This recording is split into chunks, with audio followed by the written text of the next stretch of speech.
I know it's here somewhere. Finally. Oh, it's time for the doctor.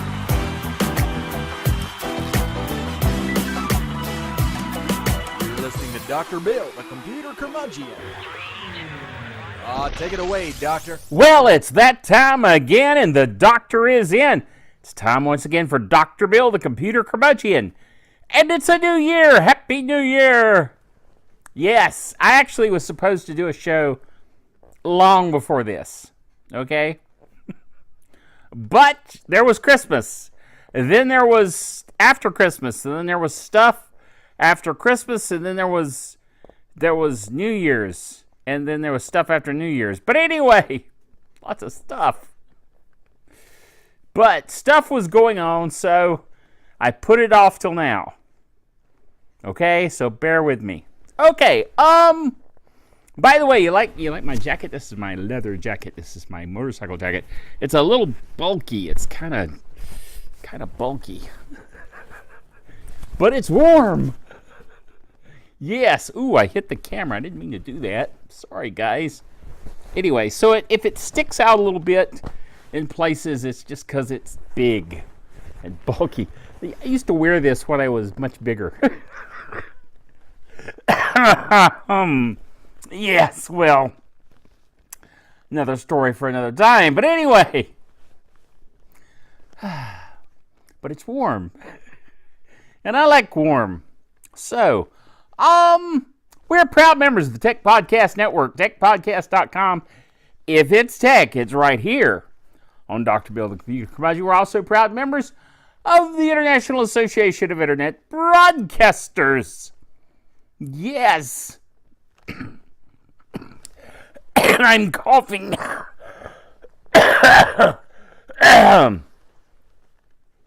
Yes. I've been dealing with a little throat thing. Boy, this jacket is really big. Anyway, let's calm down a moment, shall we? And get back into the program. We have things happening. For instance, one of the great things that happened over the last bit here, actually the last month, because it's almost exactly 1 month ago that I posted this particular post on the Dr. Bill blog. Like I said, I'm behind, okay? What can you say? But anyway, it's a big one though, big post, because Chrome, the web browser Chrome, has won. You say, I didn't know they were competing. Well, they're all competing, all the web browsers, but Chrome has won. You say, how can you say that, Dr. Bill? Because Microsoft, good old evil empire Microsoft, has decided to just scrap Edge, their new browser, which is kind of a, shall we say, a follow-up to Internet Explorer, which of course is one of the worst browsers that has ever been made in the history of the universe. Yes, that may be not quite strong enough an exaggeration. At any rate, Edge is going to die in and of itself. But the name will hang around. They're still going to call it Edge, but it really, between you and me, it's really secretly going to be Chrome. Basically, Microsoft has just given up on web browsers and web browser technology and said, okay, so Chrome has won the browser wars. We're just going to incorporate Chrome into what we call Edge. They're still going to use the Edge name, but it's really going to be Chrome. To be more specific and precise here, it's going to be Chromium. Okay, Chromium is the open source version of Chrome. You might say the core of it. And so that is what Microsoft is going to use, as it is open, for their browser. Now, there's a lot of good news in this. One is Chrome won. I like that part. Okay?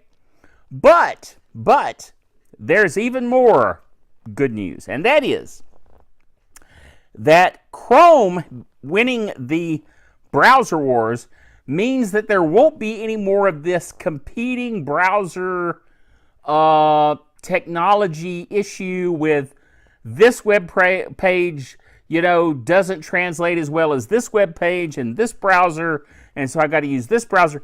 I mean, even my wife, Belinda, she has to use different browsers depending on which website she's trying to use to pay various bills on. She pays the bills because she knows how to add and subtract.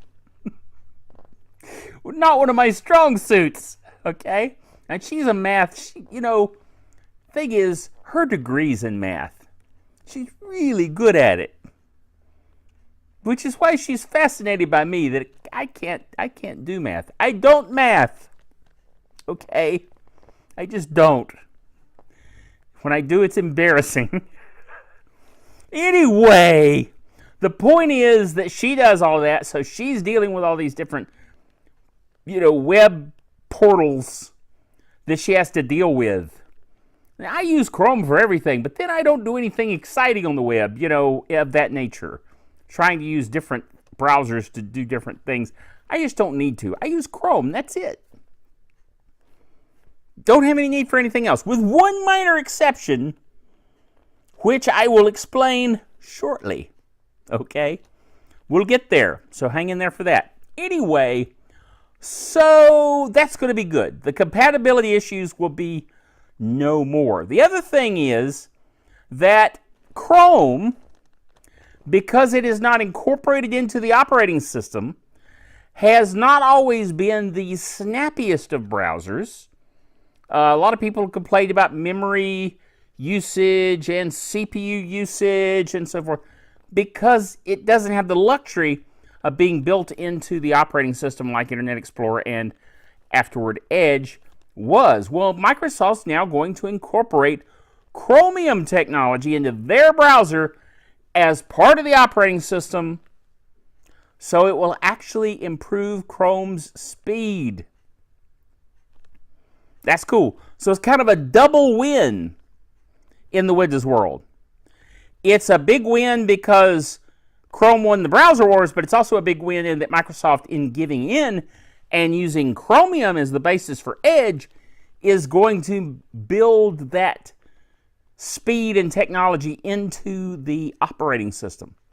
See what I'm saying there? Makes sense? So that's good. It's all good. It's all good news. So, and Microsoft gets a kick in the teeth. I like that. It's good. I know my Microsoft, fan folks out there are probably going, "How dare you?" Because it's fun. That's why. Now, next item is related. And that is that because Edge will really be Chrome under the hood, then the Chrome extensions, web extensions that Chrome uses will work with Edge when all this transpires, when all of it is done. Okay? This is all still in the talking stages. So don't expect it to work right now. But when it finally does, then your Chrome extensions will work with Edge. When all of this happens, and I know people are going to freak out about this, I may actually consider using Edge because it will really be Chrome. See what I did there? Okay. Now, the exception I mentioned, let's talk about that. The exception is that I do a whole lot with RSS feeds. Okay? I need it for what I do, and putting together my video programs are all pulled off of RSS feeds. Okay? Chrome has not dealt well with RSS feeds in that it doesn't display them as anything except as XML code. I'm kind of getting into the weeds here, so bear with me. Okay, so when you go to an XML feed and you click on it and you're in Chrome, you just see code. You see XML code, okay? Kind of not useful, all right? Whereas in Firefox, we're getting in the weeds here, but stay with me. In Firefox, if you look at an RSS feed, you see it displayed nice and neat. At least you used to. Now Firefox has changed, and they're no longer supporting displaying RSS feeds correctly, or correctly is maybe the wrong word. Friendly maybe is a better way of saying it. So you can't look at an RSS feed in Chrome without just seeing the code. Now you can't look at it in Firefox except now that you just see the code. Which pretty much, the only reason I kept Firefox around was to look at RSS feeds. So much for Firefox. Anyway, I'm trying not to cough.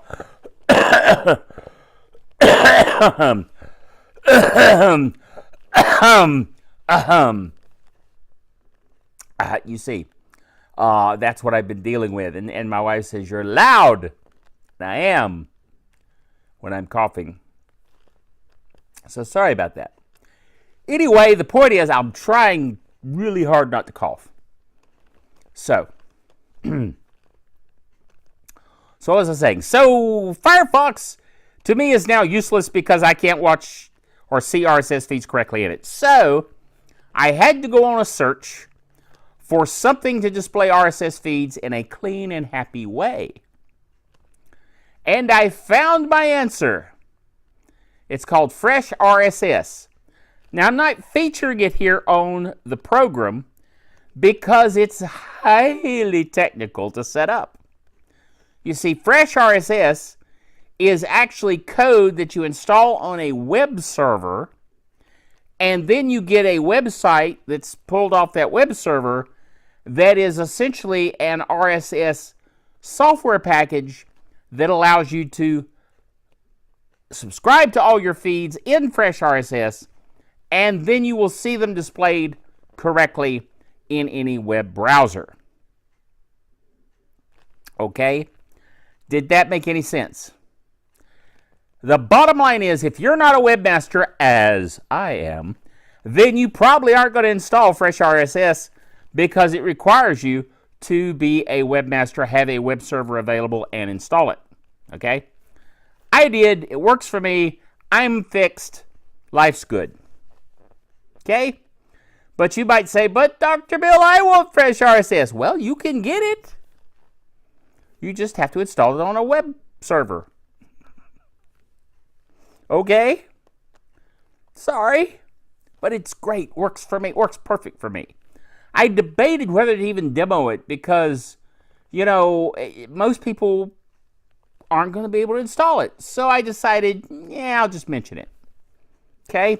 But the whole point is because web browsers are no longer supporting friendly displays of RSS feeds, which I find annoying. So color me annoyed. I'm a computer curmudgeon after all, and sometimes I get irritated. And this is one of those times. Anyway, VPNs. Skipping to another subject. He bounced off that went to another subject. VPNs are important. You need a good VPN, and I have a great deal for you, okay? This is IPVanish. This is the VPN that I personally use, and I encourage you to use, and is handy because it's installable on all kinds of platforms. And when you get a license for it, you get the ability to install it on all these different platforms. So if you have an Android phone or an Android tablet, or you have a Windows box like I do, or you have any number of things, you can install IPVanish on it. A Fire TV. I got a new Fire TV Cube for Christmas. I'm looking at it over there beside my TV. It's cool. And it has the Echo built into it. I almost said the word, but I didn't. Anyway, the person that shall not be named is in the box. and you can ask her questions right there on the Fire Cube. And IPVanish will install on a Fire Cube. So you have VPN right there on your Fire Cube as well. So it's very cool. So this is the deal. 2 full years of IPVanish for $89.99. Lifetime price. That means if it ever goes up, you still pay that price. You still get the same deal. Okay? So click on this link that I'm displaying right now, drbill.tv, drbill.tv/VPN. That link will take you to this great deal. So take advantage of that. It's a good one. Okay? Next item. Roku. As a box, the Roku box does not have to be activated. This is a scam that turned up during Christmas. People were buying Roku boxes, giving them as gifts, and the people that got them as gifts thought they had to be activated.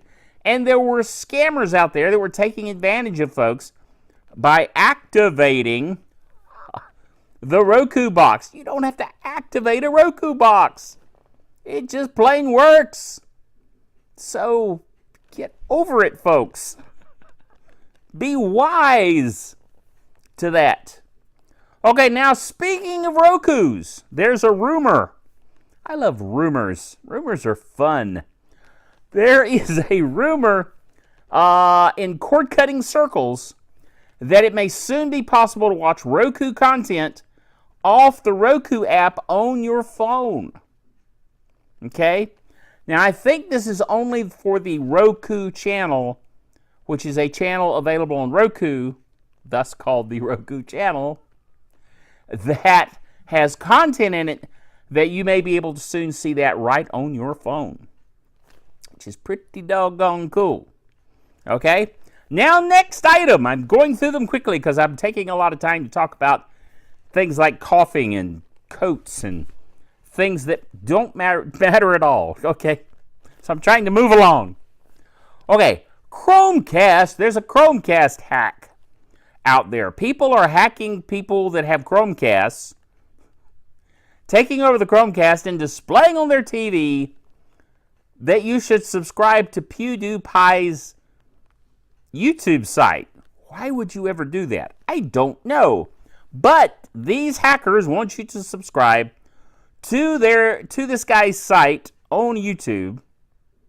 And the hack is called the Cast Hack because it's a Chromecast and they're hacking it. So that's weird. The only way it works is if you have plug and play turned on your router. That allows them to get in and get through. So don't do that. Okay. Next item. This is an interesting item. China has landed a craft, a spacecraft, on the dark side of the moon. Now, I know a lot of you, a dark side of the moon, isn't that like something that people talk about in songs and on the web and things of that nature? And weird cartoons. Yes! But this is the real dark side of the moon. The side of the moon that does not face Earth is, of course, dark. And therefore, that's where China chose to land a craft. Now, there's no humans in it. It's an unmanned craft. They landed it there and went, see, we did it. Good on them that they did that. That's cool. But, you know, just between you and me, we got there first and we landed on the side where you can see, where there's light. Okay? I mean, we knew enough to do that. We being the US of A. Okay? Now the next item. I know it's getting weird in here. Anyway, next item. I finally, officially cut the cord. I am now watching my TV off of over-the-air antenna, which, by the way, I got a whiz-bang cool over-the-air antenna. Now, I know some of you say, well, yeah, Dr. Bill, you got that View TV antenna. I did have that, And it's a good antenna, don't get me wrong. But there's a better one. And of course, I had to have the best that I could find. And I got this particular one. It's by a company called Antop. Antop. It sounds like a, I don't know, like a Russian Bond villain. Antop. But it's, you know, the antenna on top of your house, so Antop, I guess. I don't know. It's a Canadian company. The Canadians. So anyway, but they're a good company, and they apparently are good with their customer support and all those good things. I don't know. I didn't have to call them, but I got their cool omnidirectional UFO antenna. Yes, actual, looks like a UFO, as the picture shows here, antenna. But it works great. I actually was able to pull in like almost twice the number of channels that the old antenna pulled in. And they're all super sharp and clear. I mean, they're all digital. So, I mean, you know, you either have them or you don't. You know how digital works? It doesn't go squirrely on you and looks odd. But they all look really good and sharp and clear. And I'm still amazed that over-the-air digital signals are so sharp. They're sharper than cable. So, you know, as good as you thought cable was, this is amazing. So I finally cut the cord. Well, in doing so and cutting the cord, I found that I missed a few channels that I didn't get any other way. For instance, let me just give you a few of the ones I missed.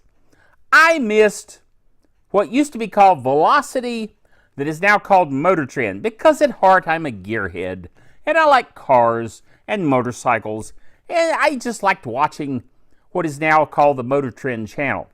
So I wanted Motor Trend. I wanted the Hallmark channel, because who doesn't like watching Christmas movies on the Hallmark channel, right? Even though they all have the same plot. Still, you kind of want to see them. Okay, and what else? Oh, and the Science Channel and Discovery. I wanted to be able to watch Mythbusters. Yes, I know they're all reruns, but hey, I wanted to see them. Okay, so all of those various channels are all part of the things that I missed when I cut the cord. So, I found a service that allows you to watch all those cool channels and many more. Like 40 channels for $16 a month. Now, I was paying $190 a month for cable. Dude, so $16, I mean, hey, free over-the-air TV for all the regular channels and, you know, the CW programs and Flash and Arrow and all those guys, Supergirl. I could get over the air, and that's free. And then $16, and I get all the channels that I was missing. So cool. It's called Philo. I've mentioned it before, but I finally subscribed to it, and now I'm using Philo. So between over-the-air and Philo, I'm good. Yes. And $16 a month, that's a lot less than $190. Wow. Okay, now, speaking of cord cutting, the last item here, for those of you that hung in till the end, and that is Tablo has announced that they're now going to have a commercial skipping feature. So you record a program on your Tablo DVR, over-the-air Tablo DVR like I have. I have 4 tuners in it, and I can record my programs, and I like it. But then I have to skip through the commercials, like you do with any DVR. Well, Tablo is coming up with a feature in March of this year, that will automatically skip the commercials. I am down with that. So more as that happens. Okay, and since I'm about to cough again, we'll say goodbye for this show. Join us again next time. Remember until then that the doctor is out of here.